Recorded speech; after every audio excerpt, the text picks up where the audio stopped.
ವೀರ ಮಂಡಿತನಾದ ಮಂಡಲ ರಾಯರ ಗಂಡನಾದ ಈ ನಿನ್ನ ಸೋದರನಿಗೆ ನೇಮವನ್ನು ಕೊಡು ರಾಕ್ಷಸಿ ಭೂಮಜ.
ನೀನು ಹೋಗುವ ಪಯಣವೆಲ್ಲಿಗೆ? ನಾನು ಹೋಗುವ ಪಯಣ ನಿನಗೆ ತಕ್ಕೆ ಬೇಕು ಸುಂದರಿ. ನಿನ್ನ ಸತಿಯಳಾದ ಎನ್ನ ಮುಂದೆ ತಿಳಿಸಬೇಕು. ಎಷ್ಟು ಮಾತ್ರಕ್ಕೆ ತಿಳಿಸಬದಲ್ಲ ಸುಂದರಿ. ತಿಳಿಸದೆ ಹೋದರೆ ಹೋದ ಕಾರ್ಯವಾಗಲಾರದು ಪ್ರಿಯ. ಸರ್ವದಾ ತಿಳಿಸಬದಲ್ಲ ಸುಂದರಿ. ಹೇಳುವೆನು ಕೇಳು. ಅದೇನು ಕಣ್ಣಾಗಿ ಹೇಳು. ಎಲ್ಲಿಗೆ ನಿನ್ನಯ ಪಯಣ?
ರಥಕ್ಕೆ ಮುತ್ತಿನ ಕಳಸಂಗಗಳನ್ನಿಟ್ಟು ಚಿತ್ರತರವಾದ ಅಶ್ವಗಳನ್ನು ಬಂಧಿಸಿ ನೀನು ಹೋಗುವ ಪಯಣಗಳಿಗೆ ಕಾಂತ ಗುಣವಂತ.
ಮಂದಿ ಹೇಳಿದೆಯಲ್ಲ, ಹಾ, ಆತನನ್ನು ಸಾಮಾನ್ಯನೆಂದು ತಿಳಿದಿರುವಿಯಾ? ನಾನೇನು ಸಾಮಾನ್ಯನವನ ಸುಂದರಿ? ಆ ವಿಷ್ಣುವಿನ ಗೊಡವೆ ನನಗೆ ಏತಕ್ಕೆ ಬೇಕು? ಅದು ಯಾತಕ್ಕೆ ಸುಂದರಿ? ನೀನು ಸರ್ವತಾ ಹೋಗಬೇಡ ಕಾಂತ ಗುಣವಂತ. ಹೇ ನೀಲಾಕಾಶದಲ್ಲಿ ಒಲಿಗುವ ಚಂದ್ರನಂದ ಪ್ರಕಾಶಿಸುವ ಸುಂದರ ಮುಖವುಳ್ಳ ಪ್ರಾಣಕಾಂತೆ ಈ ಪ್ರಾಣಕಾಂತೆ ಪ್ರಾಣಕಾಂತ,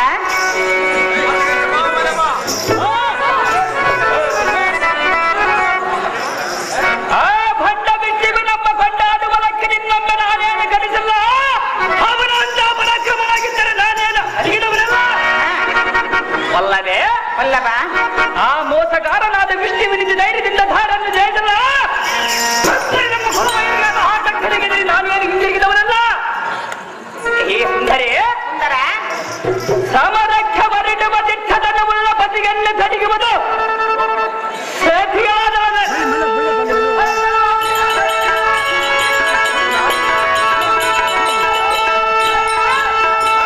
ನಿನ್ನ ಮುಂದೆ ತಿಳಿಸುವುದಲ್ಲ, ನಾನೇ ಹಿಡಿದಿದ್ದರೆ ಮುಂದಿರಕ್ಕೆ ನಾನೇ ಬೇಡ ಪ್ರಿಯ. ಸಹಜವಾಗಿ ಇವನು ಸುಂದರಿ. ಸುಂದರ, ಸುಂದರಿ ಹೇಳುವನು ಕೇಳು. ಅದೇನು ಚೆನ್ನಾಗಿ ಹೇಳು. ಕೇಳು ಕಾಂತನೇ, ಸುಂದರಾಂಗನೇ, ಸೇವೆ ಪ್ರಿಯಸಕನೇ, ಚೆನ್ನಾಗಿ ಹೇಳು ಸುಂದರಿ. ಸೇವೆ ಪ್ರಿಯಸಕನೇ. ಕಾಂತ, ಕಾಂತೆ ಚೆನ್ನಾಗಿ ಕೇಳು. ಚೆನ್ನಾಗಿ ಹೇಳು. ಕೇಳು ಕಾಂತನೇ, ಸುಂದರಾಂಗನೇ, ಸೇವೆ ಪ್ರಿಯಸಕನೇ, ನಾ ಸೇವೆ ಪ್ರಿಯಸಕನೇ.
ಸುಂದರ,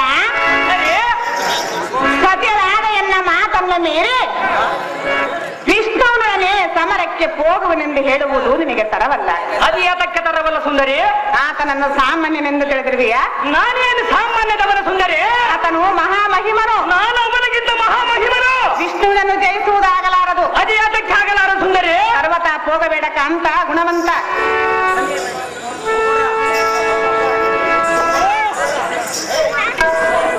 ಹಾಗೆ ರಮಣಿ ಪಡಬೇಡಿ ಬಿಡಿ ನೀನು ಆ ವಿಷ್ಣುವಿನ ಬಲವಂತನೆಂಬ ಹಾಗೆ ರಮಣಿ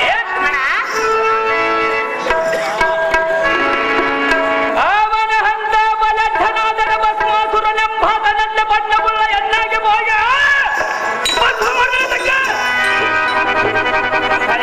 ಸುಂದರ,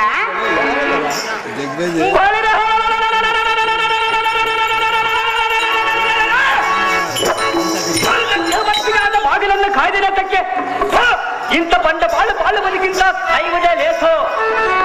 ಅಜೇ ಸುಂದರಿ, ಸುಂದರ, ಅಂಥ ಗಂಡನೊಬ್ಬರ ಎನ್ನಂತ ಗಂಡುಗಳ ಮುಂದೆ ಕೊಂಡಾಡಬಹುದು. ನಾನು ಬಾಯಿ ಮುಚ್ಚಿಕೊಂಡು ಹೋಗಿದ್ದೀನಿ ಅದು ಮುಂದಕ್ಕೆ ದಾರಿ. ಸತ್ಯವಾದ ಎನ್ನ ಮಾತನ್ನು ಕೇಳು. ಸರ್ವದಾ ಕೇಳುವುದಲ್ಲ ಸುಂದರಿ? ಸತ್ಯಳ ಮಾತಿಗೆ ಬೆಲೆ ಇಲ್ಲವೇ? ಇಲ್ಲದ ಸುಂದರಿ? ಸತ್ಯಳ ಮಾತಿಗೆ ಬೆಲೆ ಇಲ್ಲ.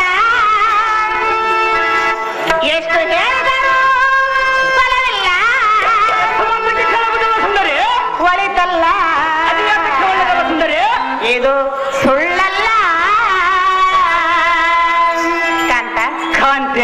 ಸತಿಯಳಾದ ಎನ್ನ ಮಾತನ್ನು ಕೇಳು.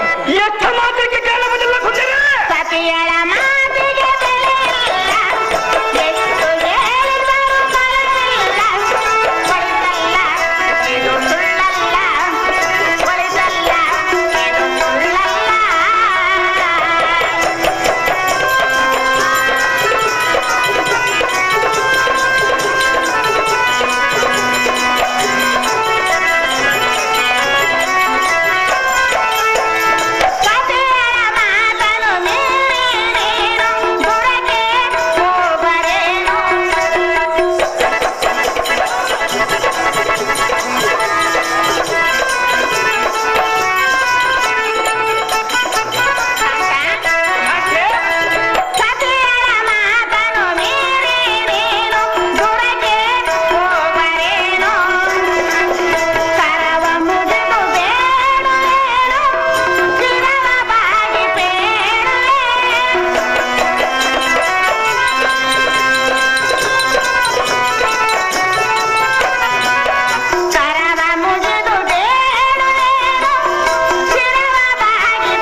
ಕಾಂತೆ, ನಿನಗೆ ನಾ ಶರಣಾದೆ.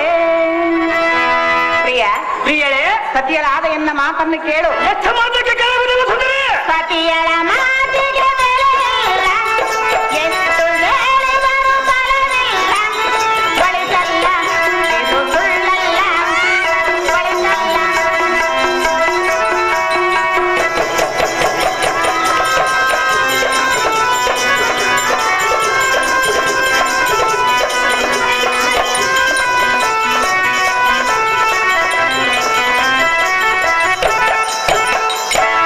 ಕಾಂತ, ಕಾಂತೆ, ನಾನು ಎಷ್ಟು ವಿಧ ವಿಧವಾಗಿ ಹೇಳಿದರೂ ಇದು ತರವಲ್ಲ. ಅದೇ ಅದಕ್ಕೆ ತರವಲ್ಲ ಸುಂದರಿ?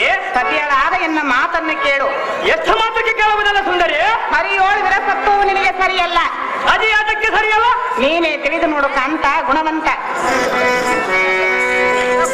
ಹಾಗೆ ಸುಂದರಿ, ಸಾಕು ಮಾಡಿ ನೀನು ಹೇಳುವ ಮಾತಿನ ಪರಿ.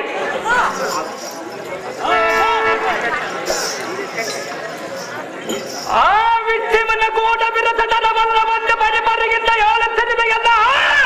ಆ ವಿರಸನ ನಮ್ಮ ಒಂದಕ್ಕೆ ಬಯಲಾಗಿರುವುದಿಲ್ಲ. ಹಾಗೆಯವಲ್ಲವೇ ಆ ಬೆಚ್ಚನಂ ಜೈತಿ ಸೂರನಾದವನಿಗೆ ಧರ್ಮವಾಗಿರುವುದಲ್ಲ. ಇದರಲ್ಲಿ ನೀನು ನೀತು ಹೋಗಿದವಾಗಿ ಎಲ್ಲಿಗೆ ಉಪಧಾತಿಯನ್ನು ಹೇಳುವುದಕ್ಕೆ ಬಂದಿರಬೇಕಲ್ಲ. ಹಾಗೆ ಸುಂದರಿ, ಸುಂದರ, ನಿನ್ನ ಮಾತು ಕೇಳುವುದಕ್ಕೆ ನಾನೇನು ತಡೆಯಲ್ಲ. ಹಾಗೆಂದು ನಾನು ಹೇಳಲಿಲ್ಲವಲ್ಲ. ಹಾಗೆ ಸುಂದರಿ, ಸುಂದರ, ನಮ್ಮ ವಂಶಜರಿಗೆ ಒಬ್ಬೊಬ್ಬರಿಗೆ ಒಂದೊಂದು ರೀತಿಯಾಗಿ ಮೋಸ ಗುಟ್ಟದಿಂದ ಮರಣ ಒದಗಿಸಿದ್ರಲ್ಲ. ಏ ಸುಂದರಿ,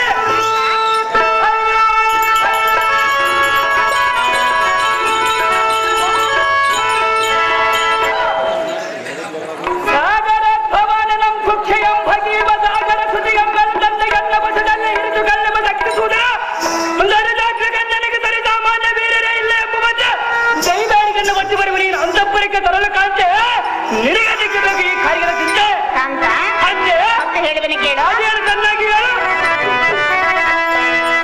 ಎನ್ನ ಮಾತು ಕೇಳೋ ಪ್ರೇಮದ ಪತಿಯೇ, ಹಠದಿಂದ ಸಂಗರಕ್ಕೆ ಹೋಗದು ಸರಿಯೇ.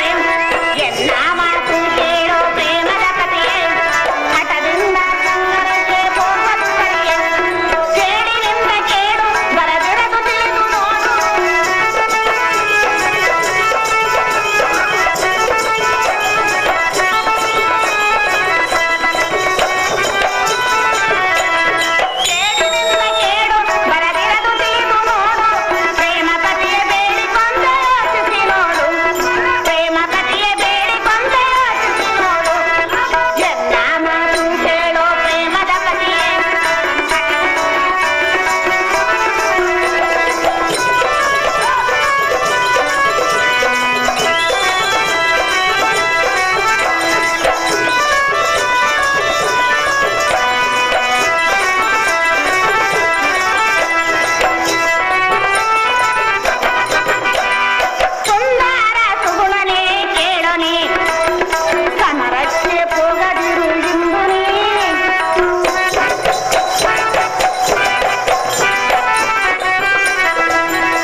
ಹಠವನ್ನು ಹಿಡಿಯುವುದು ತರವಲ್ಲ. ಅದಿಯಾತಕ್ಕ ತರವಲ್ಲ ಸುಂದರಿ.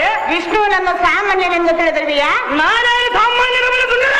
ವಿಷ್ಣುವಿನನ್ನು ಜಯಿಸುವುದು ಆಗಲಾರದು. ಅದಿಯಾತಕ್ಕೆ ಆಗಲಾರ ಸುಂದರಿ. ನೀನು ಒಂದೇ ಹಠವನ್ನು ಹಿಡಿಯಬೇಡ ರಮಣ, ಸನ್ಮೋಹನಾಭರಣ.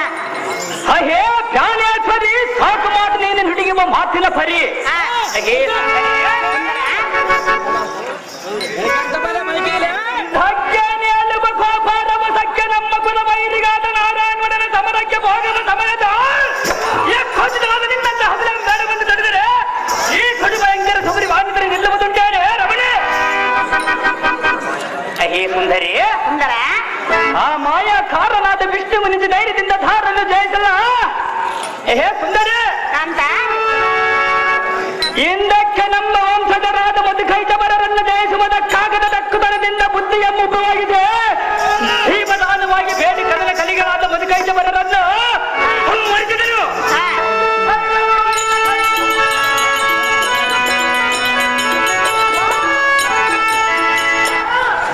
ಎಷ್ಟು ಮಾತ್ರಕ್ಕೆ ನಿನ್ನ ಮಾತು ಕೇಳುವುದಿಲ್ಲ ರಮಣೆ. ಇಳಿದಿನ್ನೊಂದೊಬ್ಬರಿಗೆ ಬೇಗನೆ ಕಾಂತ, ಅಂತೆ ನಾನು ಎಷ್ಟು ಹೇಳಿದರೂ ಎನ್ನ ಮಾತನ್ನು ನೀನು ಕೇಳಲಿಲ್ಲ. ಸರ್ವದಾ ಕೇಳುವುದಿಲ್ಲ ಸುಂದರಿ. ನಿನಗೆ ಜಯವಾಗಲೆಂದು ಜಯದಾರತಿಯನ್ನು ಬೆಳೆದುವೆನು. ಆ ಪೀಠವನ್ನು ಅಲಂಕರಿಸಿ